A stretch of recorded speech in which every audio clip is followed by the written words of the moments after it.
right here is what keeps me coming back.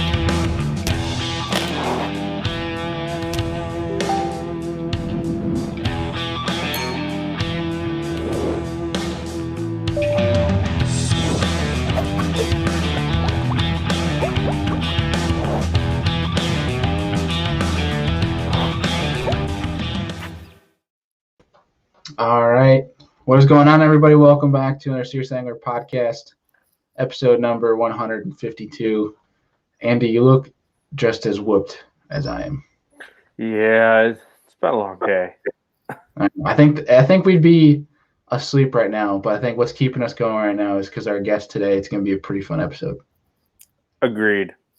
If anybody if anybody watches Cade Laufenberg's Instagram story, which, yes, we're having Cade Laufenberg on today, the dude's been on him and has pretty much been on him since, I mean, if you scroll through his social media, I don't think there's always on him. Always on him. Yeah, we're going to talk to him about a whole bunch of stuff. The dude has had a killer year. We're going to talk about the whole shebang, but before we do, have you put your boat away yet? I forgot to ask you. No, it's still out. So 2020 is still alive. 2020 is still live. I haven't decided when I'm going to put it away because every time I look at the forecast, it says it's going to snow, and then the snow leaves the forecast, and now it looks like next weekend's going to be in the 50s again. And I'm just like, oh, I don't know what to do. And I had to put it away soon because I had to drive it to Rochester and put it in the pole barn for the winter. But I don't want to put it away yet, but might have to because I can always hop on someone else's boat if absolutely needed. But Solution. We'll see. Solution. So. You bring it to my house in my garage, and then I'll use it while you're not using it. Do I make the payments too? No. Well, enough boat banter. It's our seasons here. We probably have a month left, maybe here up in the Northeast. I'm sure it's probably half that for Cade, but we're gonna get the show on the road. We're gonna talk to him, and we can just ask him right now. Yeah. What's going on, man? How are you doing, Cade? Good. How are you guys doing? Doing all right. How much longer do you guys think you have until it's ice? Because I remember I think you said your water temps were 42 degrees or something like that. Yeah, it's really going to depend on what happens with our forecast the next, couple weeks. It looks pretty good for the next 2 weeks at least, but typically we have ice up anywhere from Thanksgiving time to the first week in December. Somewhere in there is where it's kind of over for us. But if we have a historically warm winter, we might not see ice up until almost Christmas. It just kind of depends, but it's kind of looking like a early December kind of ice up this year. Yeah, that's where I think we're shooting too in upstate New York.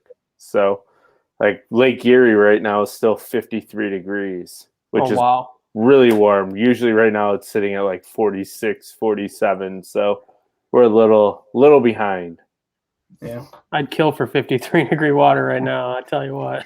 Yeah.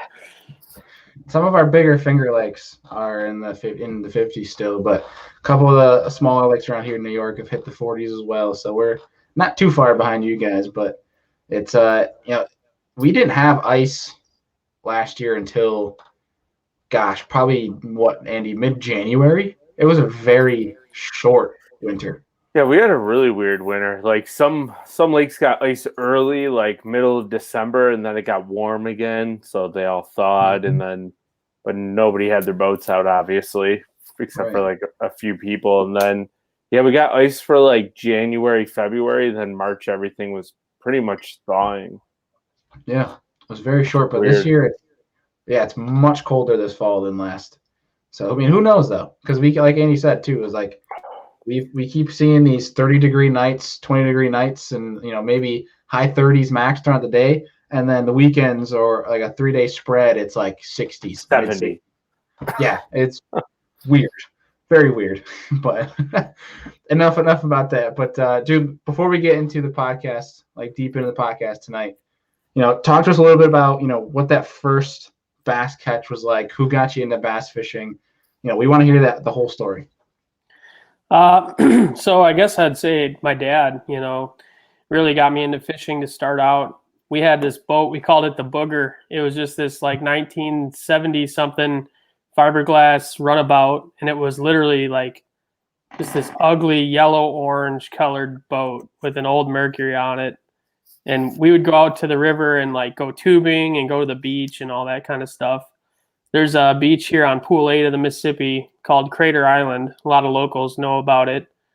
Or we called it the Mountain Beach. Like it's a place where they take all the sand from the river dredging and they pile it up into a big giant hill. We would go there and just like play, swim, and my dad and I would fish with night crawlers. And there's all these little rock jetties along that island, and I would go and throw my night crawler on the end of those rock jetties because I figured out I was literally like 4 or 5 years old, but I figured out that was like the juice. Like that's where the fish were hanging out, was by those jetties. And coincidentally, started catching smallmouth, and like, you see those fish jump and do their head shakes and all that. And Yeah. I mean, we would catch everything that swims in the river from that beach, but I started to really get excited when I would get one of those smallmouth, and that just got me hooked on bass fishing. And I started begging my dad to take me, leave my mom and sisters at home. We'll take the boat out and just go fishing for a day instead of going to the beach. And we started fishing more. And I figured out that you could watch fishing on TV in the morning on Saturdays. So I started doing that. And I kind of just got myself into the, artificial bass fishing, artificial lures, and watching, the Bassmasters. So I totally self-taught everything I know about bass fishing and tournament fishing just from doing it. Yeah. So your dad was, the outlet, but you really took what, was might have been small, but still could have been a big opportunity, and then you ran with it and you kind of made it yours. Yeah, absolutely. That's great. So that being said, then, how'd you start getting into tournaments? I started by buying myself a 12-foot little V-bottom boat when I was 12. I saved up, like I put out flyers to all my neighbors, like peddling to them. Like, if you have any work that I can do, I'm trying to save up this money. And one of my neighbors like kind of hired me to work for him for the summer for $6 an hour. I'd haul twigs and brush he had like a wooded area in his backyard that he wanted to clean up. He said I could work whenever I wanted to and just like log my hours and tell him. And so he would pay me, and then I would mow his lawn too. And I did that for like a whole year. I saved up $500 and bought a boat. And I just started, my dad would have to drive me down to the river and drop me off in the morning when he'd go to work. And then he'd pick me up at the end of the day when he got off work. And I just fished all the time. And like when I was fishing back then, like it wasn't tournament oriented. I just wanted to like catch as many fish in a day as I could. So I would like keep track of every single bass that I caught, like practically writing it down. Like, oh, today I had 27 keepers, and 2 of them were 17 inches and blah, blah, blah. Like that was like how I would measure a good day, like by the numbers. But then I started to hear about like Bassmaster Junior tournaments. Like I actually kind of got into it later than I could have. They already had a club in my area and I didn't even know about it. And somebody like, I used to post on this fishing forum all the time. Like that's what I did. I would report like, oh, today I had 27 keepers. And somebody reached out to me from there and said like, hey, you should really join our junior bass club. We think you could do pretty well in these tournaments. And so I joined it and I started doing pretty good in those tournaments. And then I got, full-fledged addicted. And, then it was, okay, now I want to fish the BFLs when I'm 16 and fish co-angler. And then I won a boat when I was 17. And then I became, a boater and started doing college tournaments and all that. So it just was kind of a natural progression, just like getting myself into it, then learning how to fish a tournament, and then being a co-angler, and then winning your way to the front of the boat, I guess, was what I did. Yeah.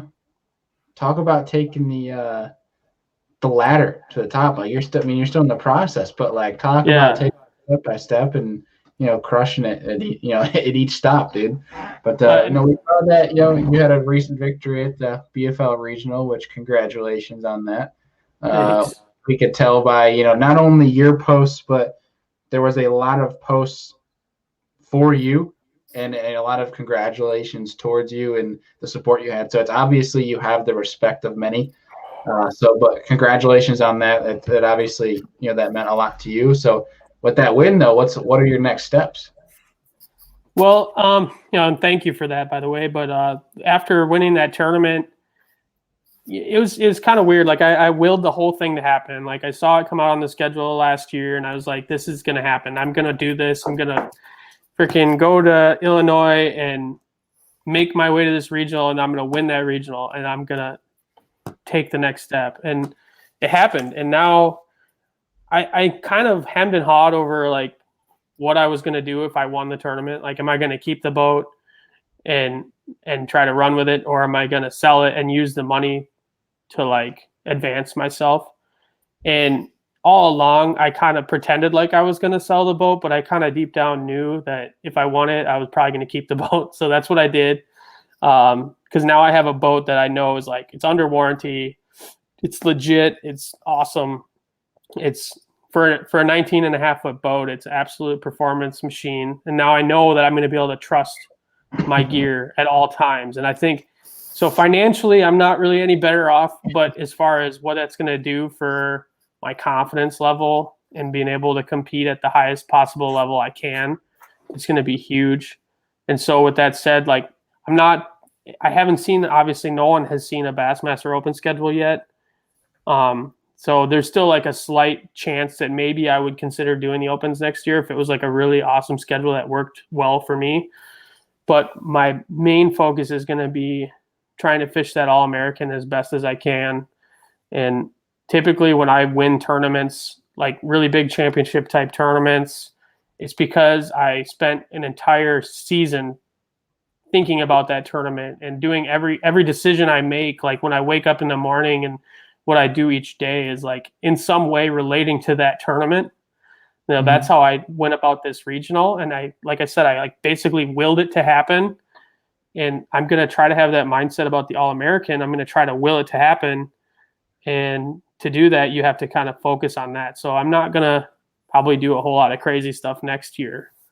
But other than, fish my local BFLs, fish a bunch of team tournaments, I'm probably going to do the TBF stuff next year because they're bringing a qualifying tournament to the river. And so anytime they have a qualifying tournament on the river, I jump in it because if I win it, then I go to semifinals. So I was able to do that the last couple of years. That's a fast track to get to the TBF Nationals and back to the All-American too. So I try to take those opportunities. But hopefully, if I can have a really good finish at the All-American, maybe we look at 2022 being the year that I kind of try to go for broke and maybe just fish the Opens and quit my job, but obviously I have to do really, really well to consider quitting my job because you need income too. But right.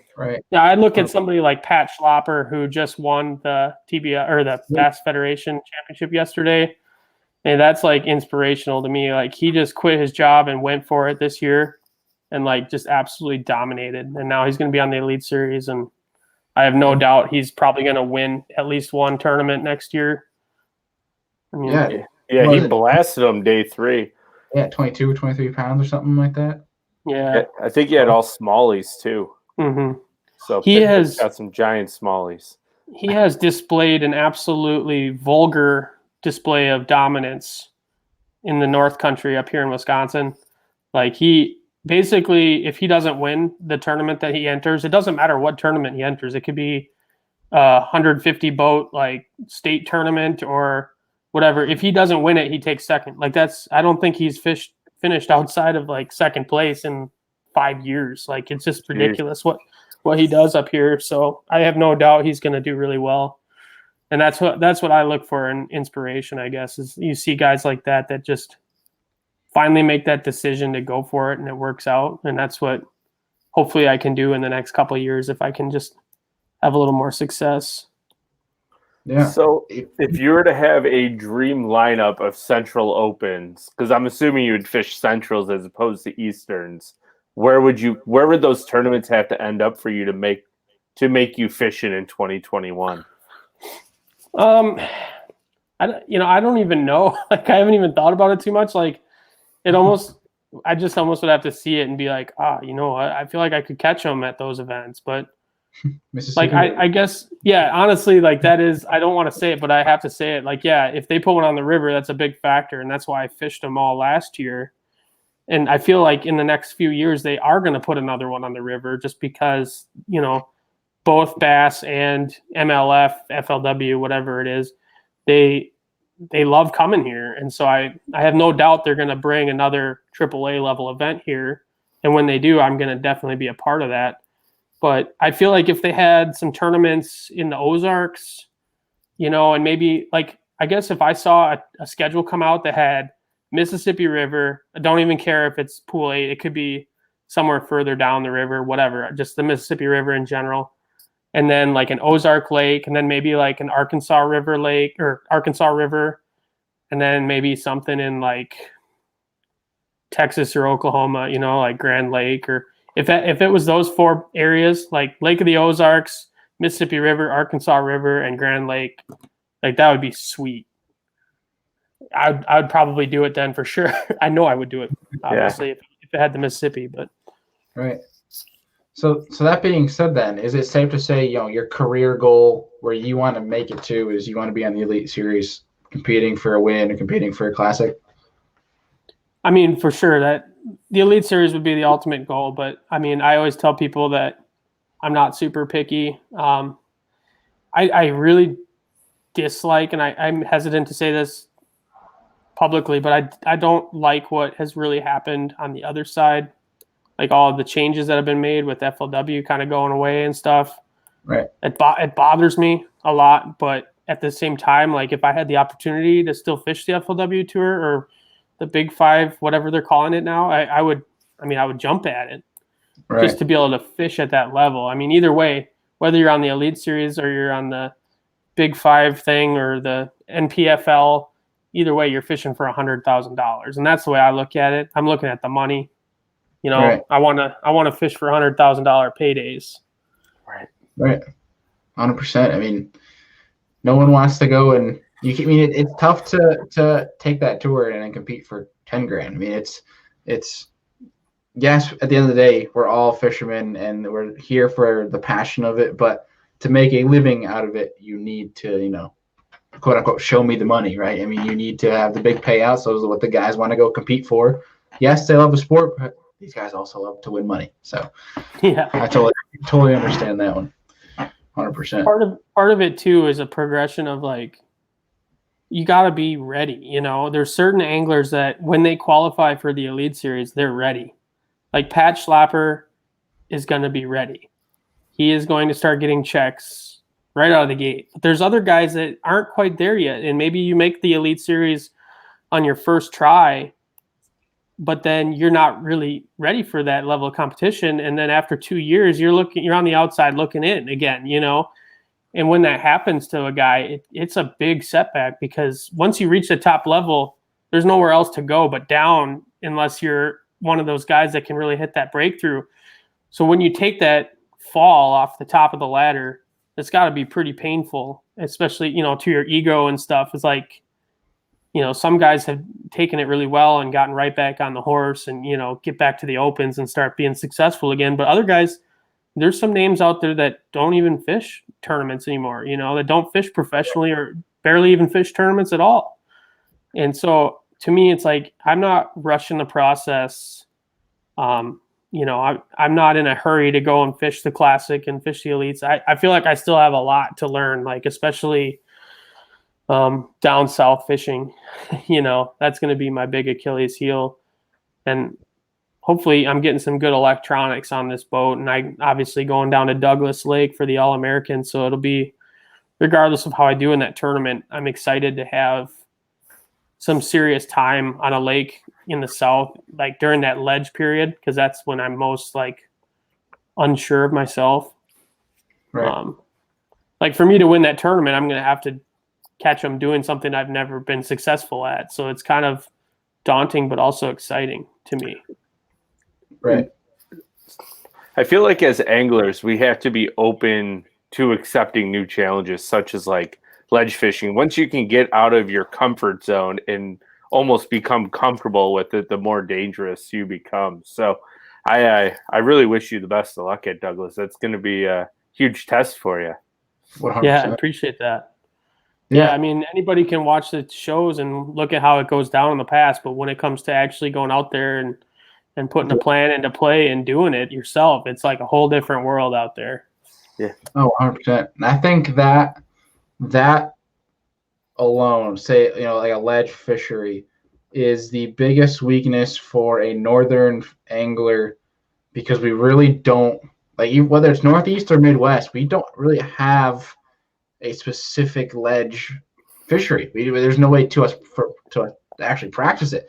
I mean, the guys that do it, like a Seth Fighter from Minnesota, will take time out of his off season to go down there, or like in between tournaments when they have time, to actually learn how to fish these ledges, so that next season or later in the season, that's how you advance your skills. So you're not just trying to learn on the fly during practice or throughout the tournament or what have you. But that also being said, I think there's a testament to the Pat Schlapper, yourself, Austin Felix, Seth Fighter, a lot of these northern anglers that seem to be doing well around the country. I mean, I think it's a testament. Pat Schlapper, like you mentioned, he wins or places first loser in a lot of these tournaments in Wisconsin or Minnesota or the Midwest, and then goes down to Pickwick and wins the dang thing and smashes them on the last day. I mean, that's a testament to his fishing abilities, where it's, say it's me and I'm picking, I'm doing fantasy fishing next year for Bassmaster Elite Series, and I can see that he can fish in the north and he knows how to fish in the south because he won that championship on a fishery that is a lot different than a northern fishery for the most part. That's a huge testament to his ability, and For to sure. you guys from your location. Why do you think that is?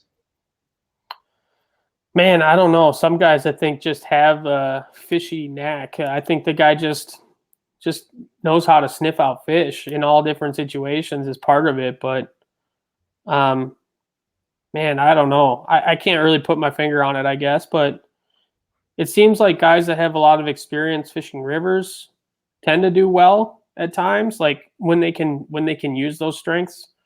Like if they're pumping current. Yeah. Like, so obviously when he fished Pickwick, from what I heard and read and everything, like he was fishing current, and I assume he was up on the north part of the lake, or I guess whatever the dam end of the lake, where the current is strongest. I assume, he was probably thinking a lot about what he's done on the Mississippi River. Whenever you can take stuff that from your home water and then apply it to a new body of water, it can really pay off. Like, I've taken stuff like river juice and gone to Lake of the Ozarks and found like places way up in the creeks that like set up like the river. And I was like, holy crap, this is literally what I would be doing on the river, throwing a Carolina rig on this like log jam that anybody else would probably go and flip. But like, I figured out that there was a depression created by the current. Like the log jam was acting like an island. So the current was pushing around that and it was creating a pile of sand and it was creating a trough. So I would Carolina rig it. Like, that's just something I picked up from fishing the river. And I assume that he winning that tournament, he was probably using some stuff that he picked up from fishing the river. But now also he's got plenty of experience fishing like lakes with a lot of grass. So he's going to do well when you go to those fisheries that have grass that he can fish. Right. Like, you saw like Bob Downey. He's an elite rookie. Yeah, like, he had a good year. He did well down at Gunnersville fishing grass. I mean, I assume he mentioned it on stage that he's comfortable. He just picked up a punch rod all day and just went flipping, and that's what he does back home. So, Gunnersville is way different than a Minnesota or Wisconsin lake, but at the same time, some of the principles of what you're doing, you can relate to what you're doing back home, and that makes you feel more confident. I think that's a big part of it. But, in addition to the grass and the current that Schlapper's fished, he's also fished a lot of lakes up north that have neither grass nor current. And it's like you're fishing wood and you're fishing rocks and you learn how fish set up on that stuff. So I think he just has like the full gamut of different types of water, like places that have no grass and you're just fishing hard targets, or deep rock or something offshore. And then lakes that have grass where you're doing nothing but flipping milfoil all day. and then you got the river experience. So he's really got a pretty broad range of skill sets that he's got, Well-versed. to be able to learn right here in this area. So I think that's part of it, but also part of it is just, like I said, some guys just have it, and he has it, and he has that confidence. I mean, I could just tell the way he talked on stage that it wasn't a big deal to him, Like, obviously it's a big deal to him, but he didn't like hype it up beforehand. Like, oh my gosh, there's so much pressure on me. I don't know if I'm going to catch him. He just was like, yeah, whatever. I'm going fishing. I'm going to catch him. I could just sense that he had that vibe about him that he was going to win it. And he already knew it. And he willed it to happen. Like I mentioned before, I think you just have to have that mindset that, hey, this is mine to win. I'm going to go do it and then make it happen. And sometimes it doesn't work out, but when you tell yourself you're going to win every tournament and you keep that mindset, it can translate to a lot of success, I think. The confidence is huge. Because if it's 10 o'clock and you don't have a bite yet, but you still are like in that right mindset, like, you know what, they're going to bite. I'm going to win this as soon as they bite. Because it's not a question of when are they going to bite. They're going to bite at some point. If it's in 10 minutes or if it's in 4 hours, you just have to keep doing and fishing your strength. So, yeah, confidence is huge. Yeah. He definitely had that mindset on stage of the, like you've been, like it's they call it, win like you've been there before or something like that. But he had that mindset of, I'm not going to get too hyped up about it because I still have a day left. Obviously, fish are going to be there. Opportunities are going to present themselves.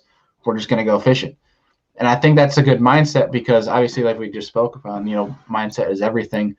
I think that could be said for a lot of anglers that go out that, especially maybe at like an opens level, right? As you go out and you see these guys that are these big names in the elite series or they're MLF and they're fishing an open and you're like, oh crap, like, Jacob Wheeler's fishing this, like, and you get in your head that you're thinking you're just competing against him when in reality you're competing against your fish.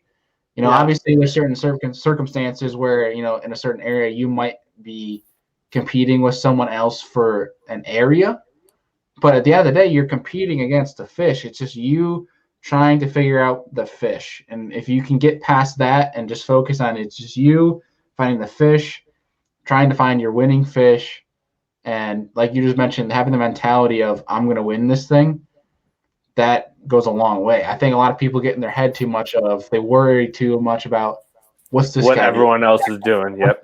Doing, and it gets to them too focused on what they're doing and not focused enough on what you're doing.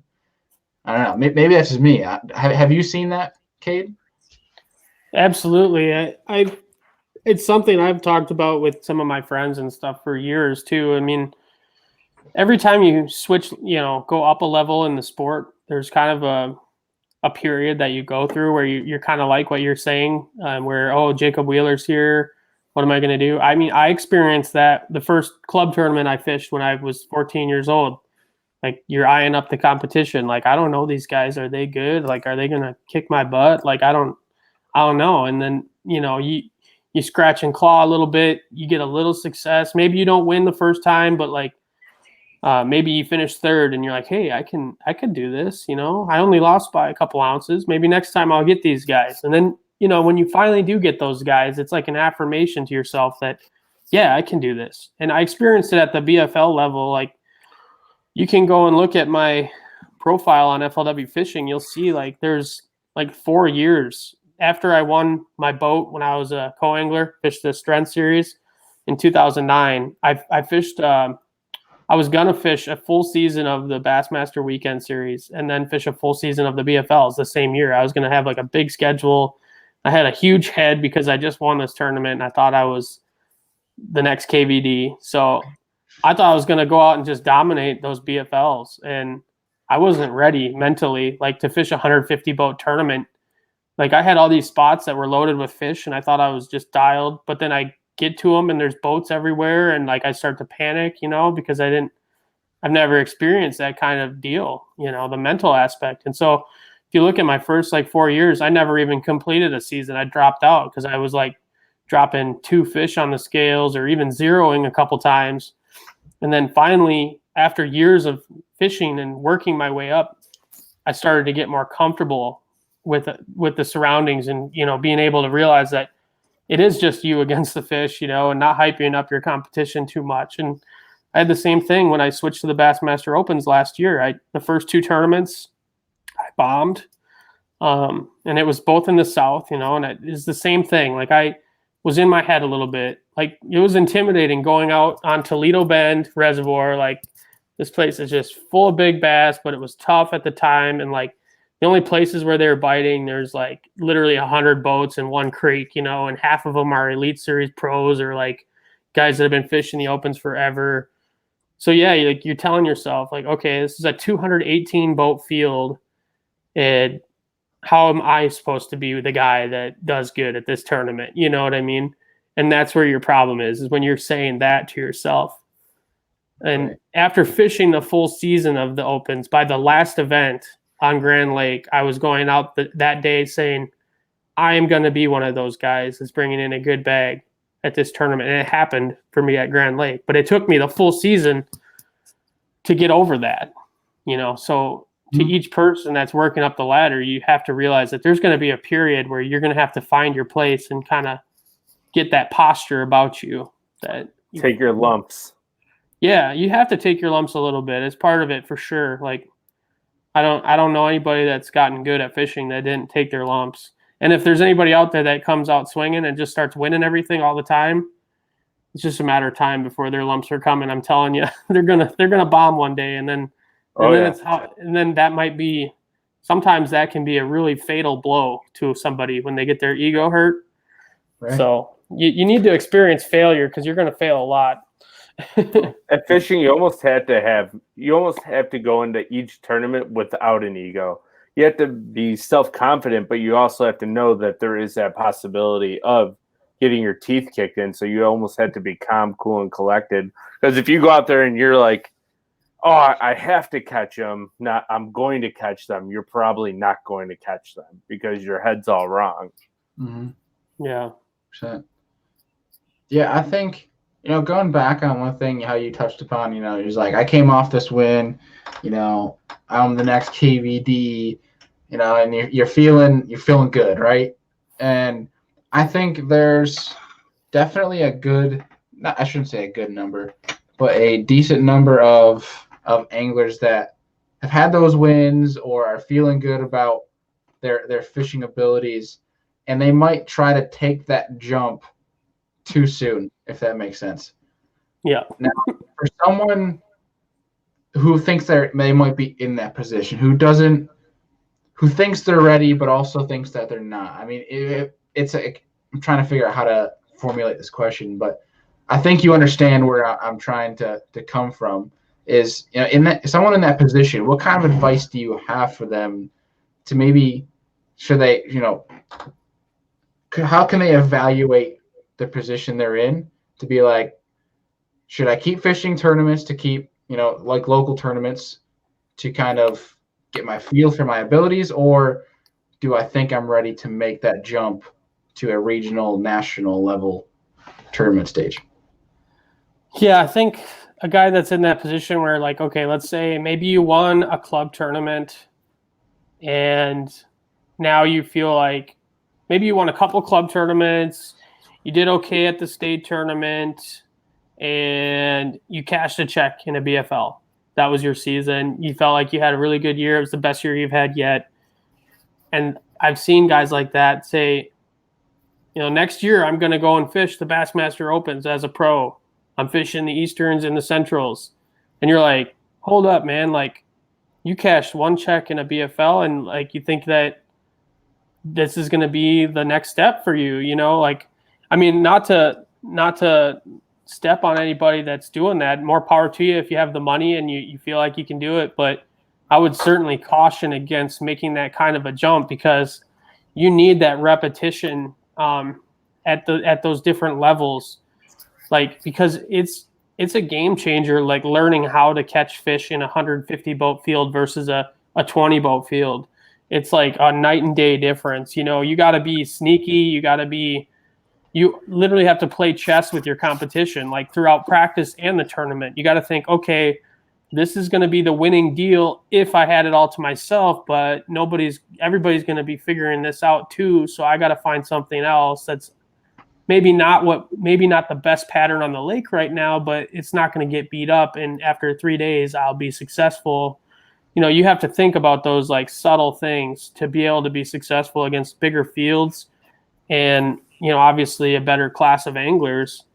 And when you're traveling around the country, another example I would use too is like somebody that doesn't have a ton of experience owning boats and, fishing equipment. Like once you start hitting the road and putting a bunch of miles on your stuff, the stuff starts to break. And if you're not ready for that, I mean, in the emotional and mental toll that also takes on you, like it's going to be really devastating. It's going to be hard to compete at an opens level, coming out of the club ranks, when all of a sudden you're trailering 17 hours and, you throw a wheel bearing and, you need a new axle on your trailer and the tournament's in 4 days and you still haven't even got to the lake yet. Like those are things you have to ask yourself. Am I mentally strong enough to handle that if something like that happens to me and I'm trying to compete at this level?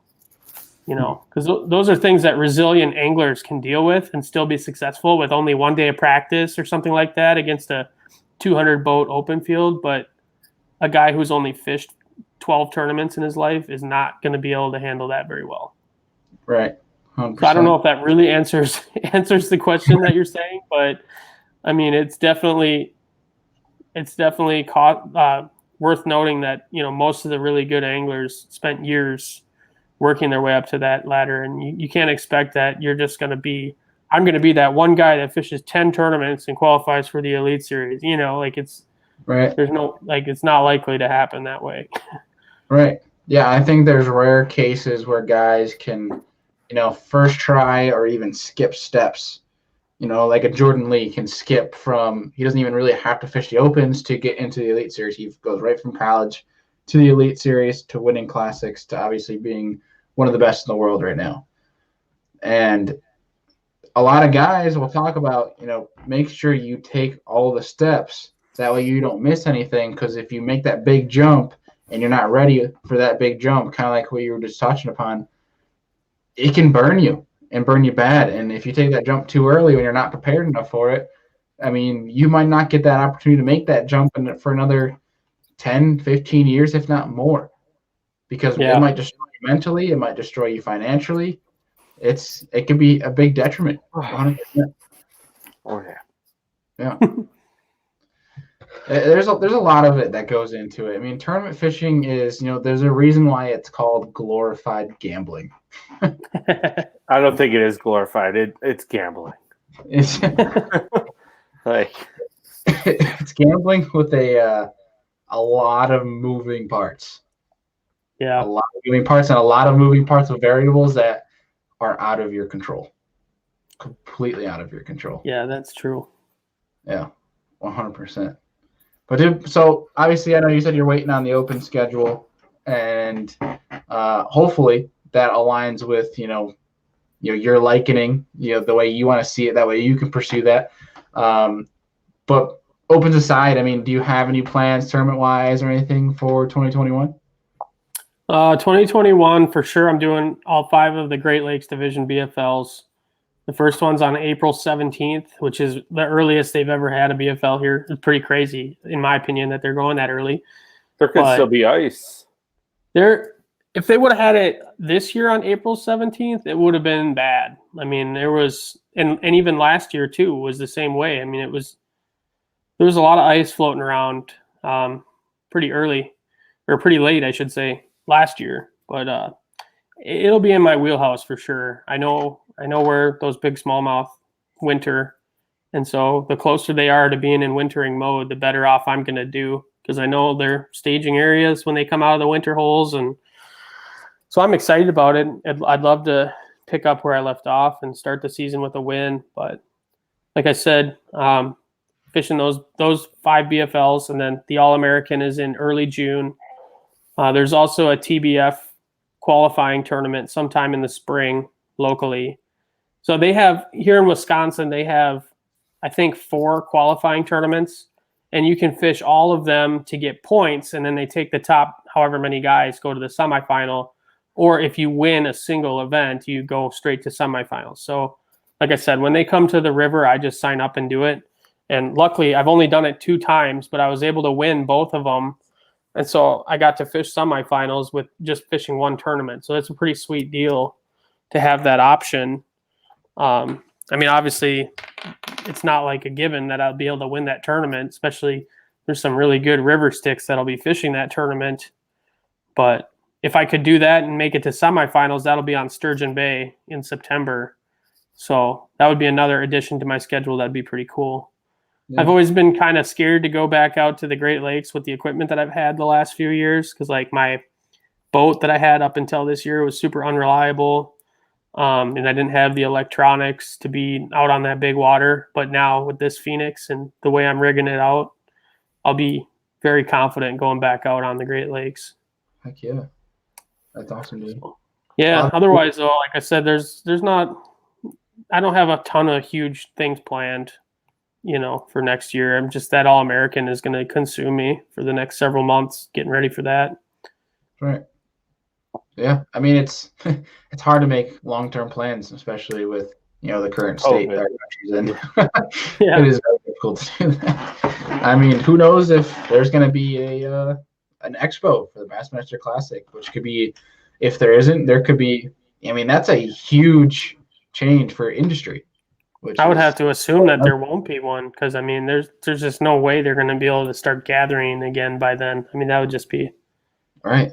That'd be insane. It would be wild. Who knows? I mean, it's one of those things where it's we're day by day, week by week. I mean, as long as we can fish, though, we'll be all right.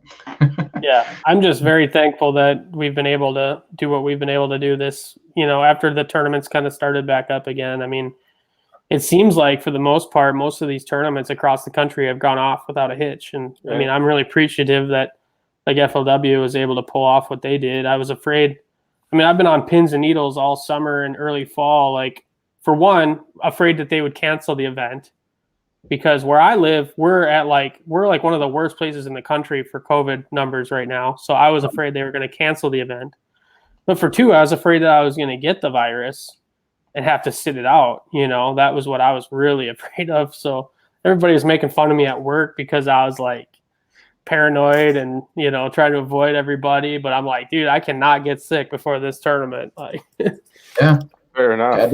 Yeah, I don't blame you. If I was in the same position, I'd be doing that. So it'll be the same way next year, though, for a lot of these tournament anglers. Like, unless you get the virus and you have that 40 to 50 day supposed immunity, I mean, it's kind of nerve-wracking to think that you could get sick and have to sit out a tournament and just completely wreck your whole season. Yeah, I know a couple of guys had to do that in the Opens this year, and talk about devastating to have to sit out an Open that you paid $1,500 to be in, and with the implications of potentially making a classic or going to the elites. That's huge. So, it's a huge detriment. Or even like some of these elite guys too. I mean, Hank Perry got COVID at St. Clair. St. Clair, yeah. Oh, did he? I didn't know that. Yeah, he went home. Gosh. I think he had COVID and what was it? Something. He was like, Andy, you know what I'm getting at here? He had, what is it called? Was it vertigo? Yes. Yep, that was what it was. Yeah. I honestly think they said it was vertigo to not alert anybody that it was COVID. Well, he's both. Oh, I think it could be a side effect of it. I mean, it does affect just about your entire body. So, yeah. Who knows? Could you imagine having to drive home with COVID with vertigo from St. Clair to North Carolina? Whew. No thanks. I want to hear that story. Good gosh.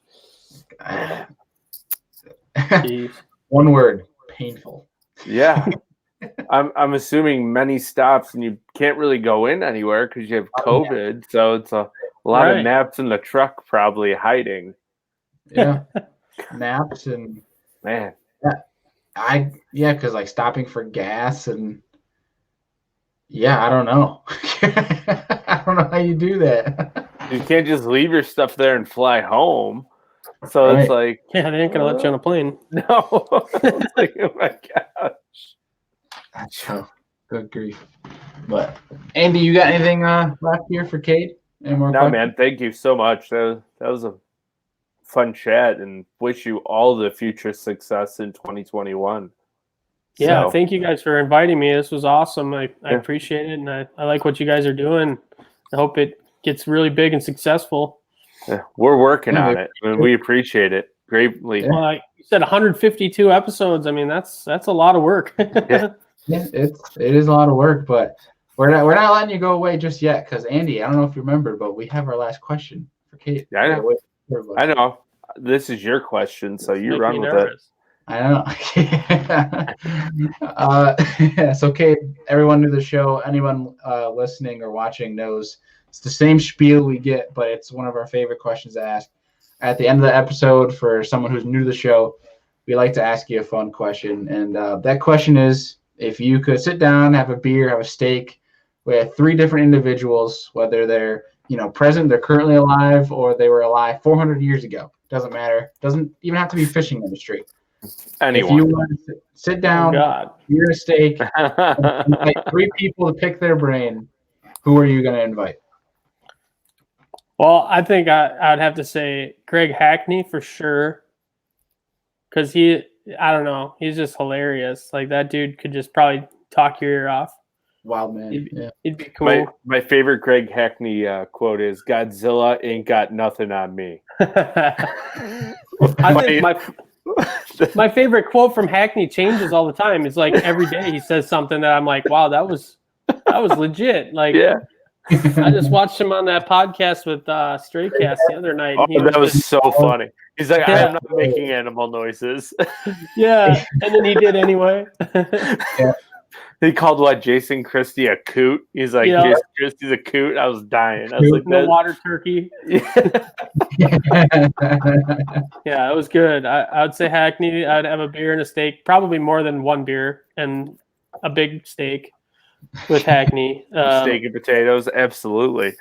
I have had a steak already with Fighter, so I can't put him on there. Fighter and I have fished together a little bit. He's awesome, great dude. But if he could come with me and Hackney, that would be really awesome. That would really be a party. Gosh, I don't know who else. I mean, maybe Van Damme, just to talk about like that's the killer instinct and the mindset. I think everybody that I would have a beer and a steak with would be fishing related. So I'm not even gonna try to pick somebody that's not fishing related.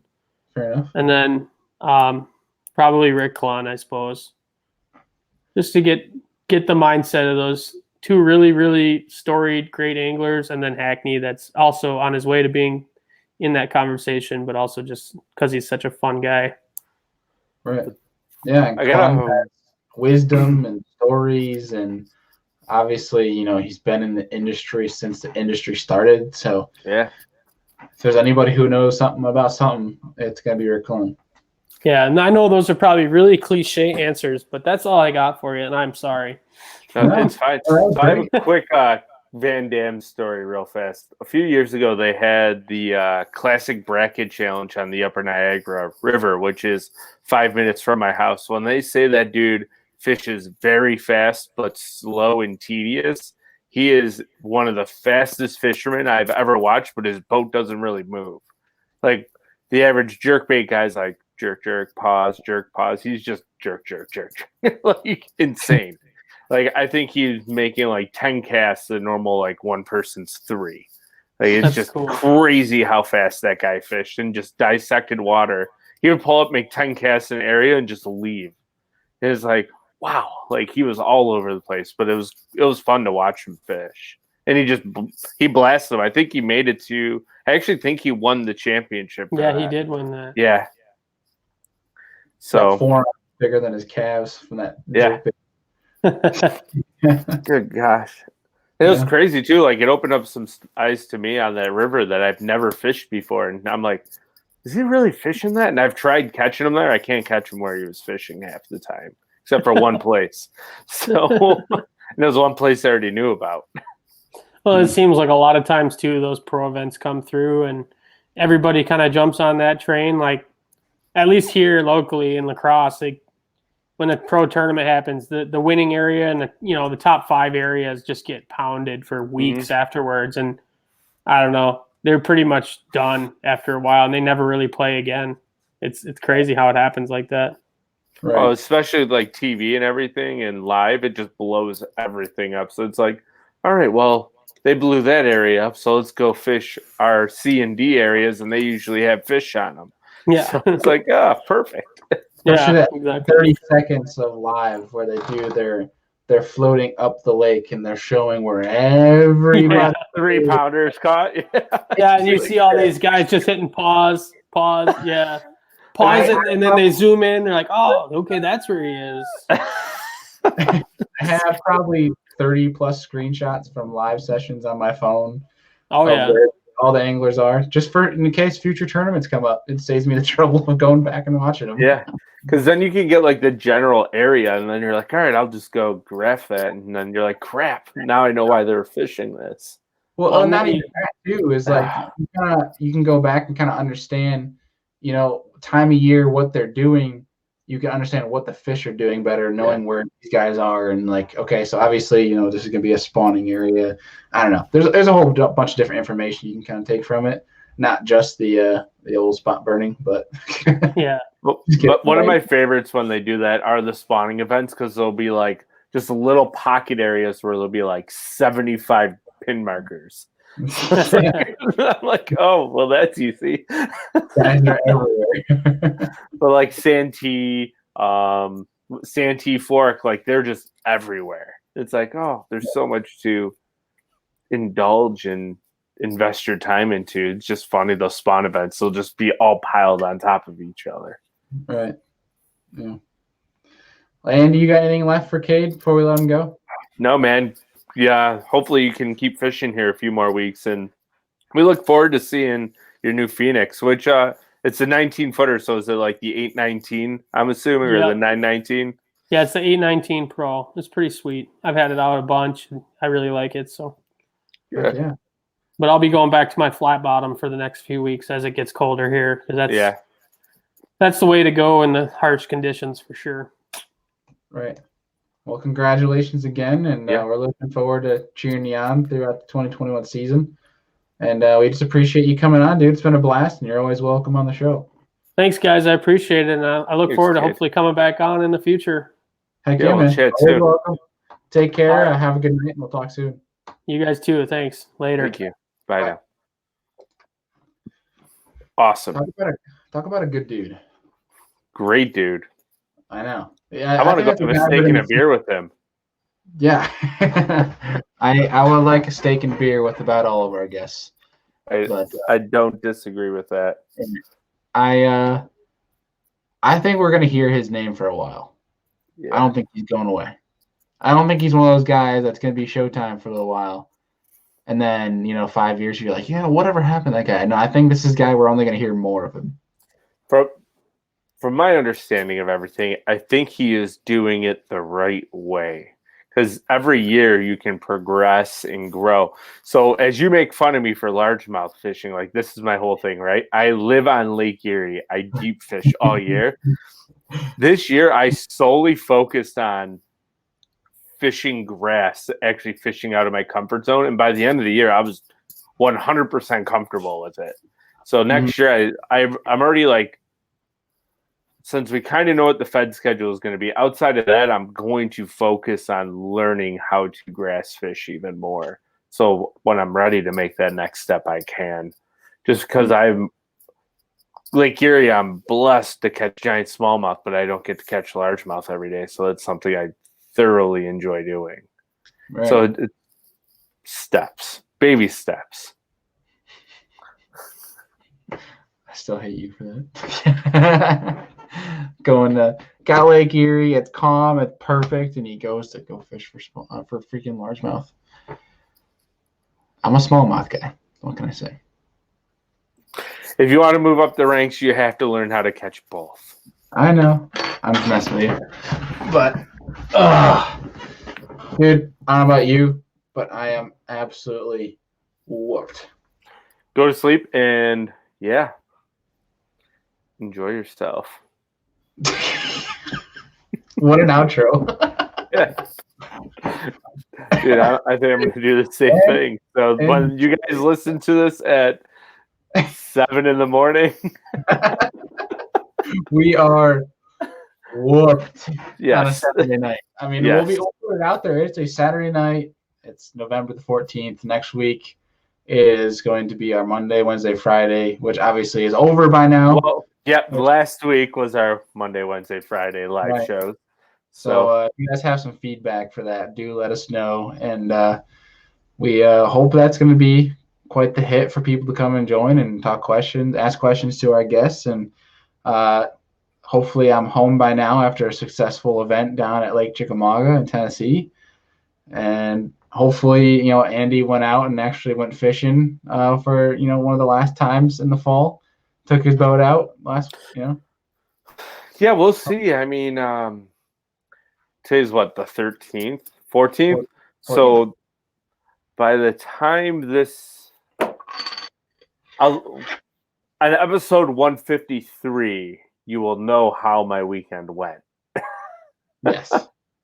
Because next weekend, I think, might be one of my last shots, which would be the 20th before this episode is launched. It'll be 51 because 51 will be live. Live. Oh, so yeah. So we have 4 straight live shows. Oh, gosh. That's going to be a fun 4 lives. Yeah, we got to figure out who the 51 is going to be, but I'm whooped. By the time you listen to this, you'll know who 51 is. You'll already probably listen to 51. So I'm going to save you the time. Don't listen to the last 2 minutes. Yeah. Oh, my gosh. All right. Oh, we're a mess. We're getting out. Yes. Yeah. Thank you guys again for watching. Thank you. We'll see you guys on Friday.